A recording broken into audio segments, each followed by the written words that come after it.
All right, so now we're going to move into the texture part of this project. The first things you want to make sure to do, though, is prep your paper. That's take that Sharpie, finish outlining your drawing, and then erase any pencil lines that you might have missed. Once the drawing is ready to add color, we're going to use the tools of crayons, and you can choose any color you want, but we'll talk about that later. And then we have the handy dandy texture sheets. Now, we've been talking about implied texture or visual texture and actual texture. So you're going to notice on these plastic sheets that they do have actual texture. When you touch them, you'll feel the bumps. But also when you look at them, you'll see those bumps. And you might see a texture that looks bumpy. You might see a texture that looks familiar, like maybe it's the flowers that I can see right there in those nature texture sheets. Sometimes they just have smaller patterns, maybe just crisscross lines. But they're all different and they all give you a different effect. When you actually add the crayon, it will be a visual texture. So start off by choosing a few that you like. You can always change your mind. You can always add more later. And then get a few colors that you like also. So again, we're working with crayons. And you want to examine your texture sheets and notice that there's a bumpy side and kind of a more smooth side. I prefer bumpy side down. I think you get a better design, but some people like it the other way. If you choose a lighter color, you might not notice the texture as much as if you choose a darker color. So that's just something to think about. Now, what you might notice is that my texture sheet is under the paper. So you can't actually see the plastic, it's hiding under the paper. Then I've started to color and I'm using my best coloring tricks.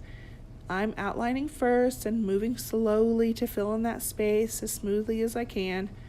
All the while, that texture sheet is underneath. You can start to see the patterns.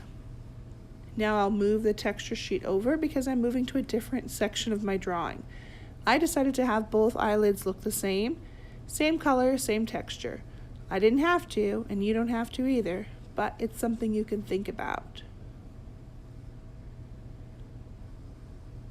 The next thing I might do is pick out a few more colors. Now, sometimes people actually like to find the colors that have no paper on them. They feel like they get a smoother coloring with these texture sheets.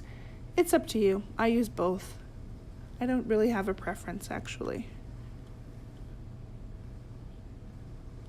I decided to switch texture sheets. I'm going to use a different one. Again, I'm checking bumpy side up, bumpy side down, sliding it to a different section of my paper.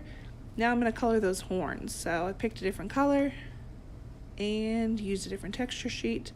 Again, we're coloring slowly. You're going to see some parts later in this video where I look like I'm super fast, like Superman, but really, truly, I'm coloring slowly and carefully.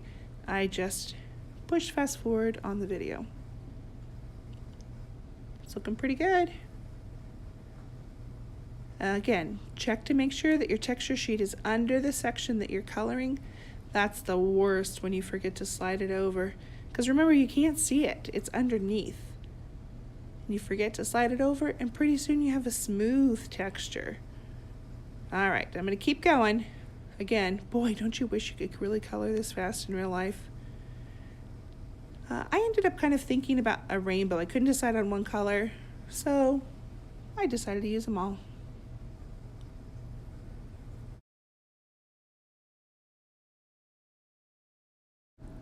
I finished up the rainbow of the actual monster face, and then I decided to switch texture sheets. So in the background, I'm using that flower texture sheet and just the one color. So solid blue background with flower patterns, and then the rest of it rainbow.